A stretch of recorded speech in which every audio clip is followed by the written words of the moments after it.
We really use the highest standards, all those little things in our products. Just all our team, myself, we all use our products. We want the best for ourselves. We want the best for our consumers too. Welcome to Honest Ecommerce, where we are dedicated to cutting through the BS and finding actionable advice for online store owners. I'm your host, Chase Clymer. And I'm your host, Annette Grant. And we believe running an online business does not have to be complicated or a guessing game. If you are struggling to scaling your sales, Electric Eye is here to help. To apply to work with us, visit electriceye.io/connect to learn more. And let's get on with the show. On today's episode of Honest Ecommerce, we welcome Phoebe Yu. Phoebe is the founder and CEO of Ettitude, a sustainable bedding brand that's helping customers get a better night's sleep.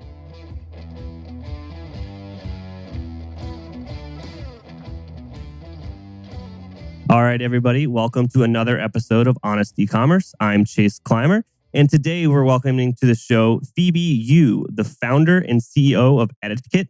Ettitude is a sustainable bedding brand that is helping customers get a better night's sleep. Welcome to the show. Thank you for having me. Awesome. So Ettitude is doing amazing stuff, but I kind of want to take it back to a little bit before that when you were testing the product and kind of building the product and making your fabric. Can we talk about that back in 2014, kind of the history of what led to this brand? Yeah, sure. So I have a background in home textile for over 15 years. Before I moved to Australia, when I was back in China, my first business is more helping big international chain stores sourcing textile and homeware goods in China. Then I moved to Australia. I get a re-education on sustainability and climate change, all these issues. So I start to think the old products I help sourcing is not really very sustainable. So I think I want to start my own brand. So all the products are super healthy, highly functional, and also sustainable. So that's where the name Ettitude is coming from. So basically, it's eco attitude. Put an E on instead of the A. Then I start to testing. Also partner with a few suppliers that have this new technology of turning organic bamboo into a very fine fiber using a very clean loop production process, which we recycle water, also recycle all the solutions within it. So there's no harmful chemicals in the process and also nothing harmful will leak into the environment or the waterways. Pretty much fix the old bamboo technology that still use a lot of harmful chemical. So our technology is the latest technology, which is just way more cleaner. So it took a few years to test and error to refine the products, did a lot of prototyping, small run, then finally get the best balance of the softness and also the durability to get quite good traction in Australia. And then we see a lot of demand come from USA. That people would pay $30, $40 to buy our products from Australia and shipping to the USA. Then we think, time is right that we need to get into the US market. Consumer here also want this product. So then I moved from Australia to Los Angeles last year, and then to lead also the growth of our USA market. Awesome. So how long were you working on kind of building that first product? Oh, as I said, it took quite a few years. So it's hard to get the combination right. So there's a lot of trial and error and failures. At the beginning, it's soft, but it's too fragile. It's not strong enough. So we kind of use a different type of weaving technology. Then the existing product is soft and silk, but it's very low maintenance. You can wash it like cotton, and also super breathable. So that took time to refine. And also, we gather feedback from consumers, so they will tell you what they want. Being the beauty of a direct-to-consumer brand is that feedback loop is very short, and we constantly, fine-tune our products just depending on what the consumer tell us. We pretty much was building what they want. So how was kind of once you have established, the product, you've gone through those trials and errors and you've got your first line ready to go. How was launching the new brand? Tell us about that. So it's also quite organic at the beginning. So back in Australia, we have a small team, and the original team is still working in Melbourne. So it's just a 4-people team. We did a lot of so social media definitely helped using Facebook and Instagram to constantly have an open communication channel with your customers, and also word of mouth is also very critical in our early growth because the product works. So people will tell their family and friends.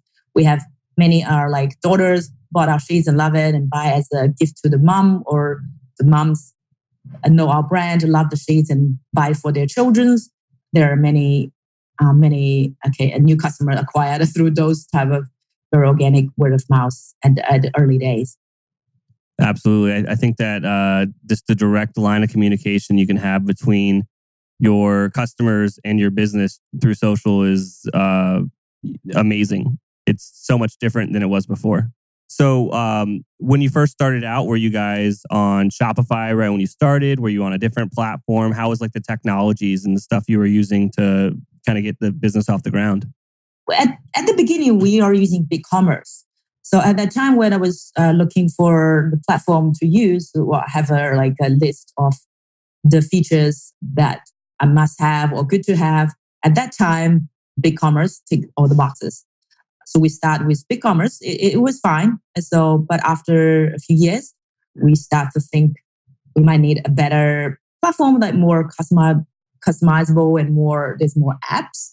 And at that time, Shopify's grow really quick. And also I looked at it and find that, especially the Shopify Plus, that's where at that time the salesperson tried to convince me and did think there's a lot of features really suitable for when a brand starts to grow, especially when you want to grow internationally.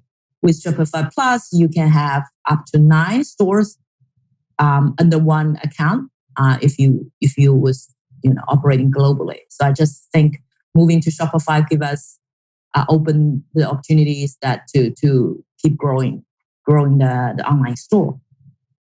Absolutely. I think Plus is an amazing investment if it makes sense financially for the brands.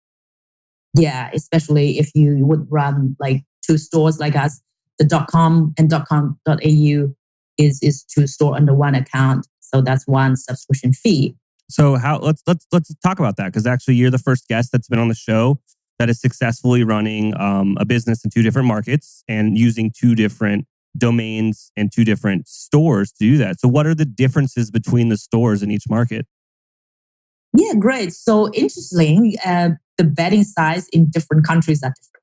Oh. That's the reason why we have to have 2 stores. At the beginning, we also debating, do we use just .com/au or we keep kind of 2 separate store? But after weighing of the customer UX part, we think it's better just to have 2 separate stores. So Australia, New Zealand, and UK, or like Hong Kong, Singapore, mostly are one size. But USA, Canada, North America, the bedding is a different size. But luckily, the biggest selling, the queen, she said, is the same size.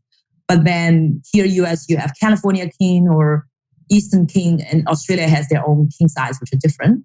And Australia also have a super king. And also the name people call the beddings are different. In Australia, we have double size, which is equals to as full size. And single size in Australia. In the US, people call it twin. So then that's also for different product titles and keywords, all those considerations. So that's why we run 2 separate stores. I think it's also provide better user experience for the customer in that market.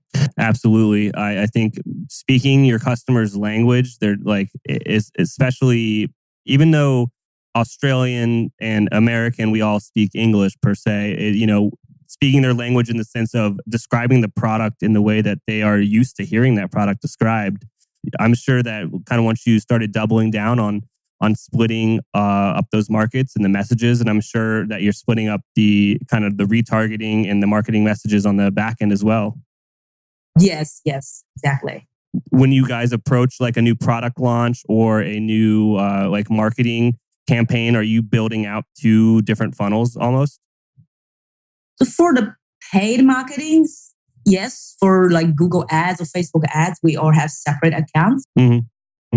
analyzing separately and also run different campaigns. And also the seasons are opposite. Here we are summer now, but in Australia it's winter. So where we are promote some summer content or summer ways they do that, but in Australia is the opposite season.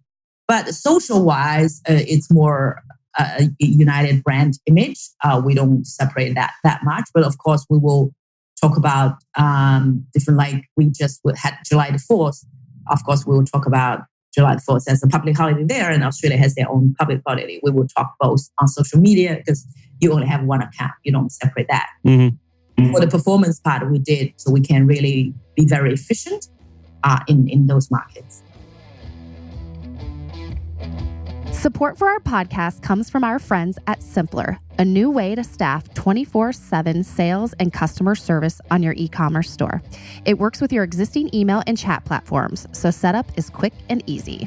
Simpler's network of on-demand, US-based Simpler specialists are standing by to answer your customers' most common questions. Set it up for free today and then turn it on or off depending on your customer volume. You only pay $2.25 for every resolution. No hidden fees, contracts, or minimums. Close more sales with Simpler by staffing your email and live chat around the clock with Simpler specialists. Start your free 7-day trial at simpler.ai/honest. That's simpler.ai/honest.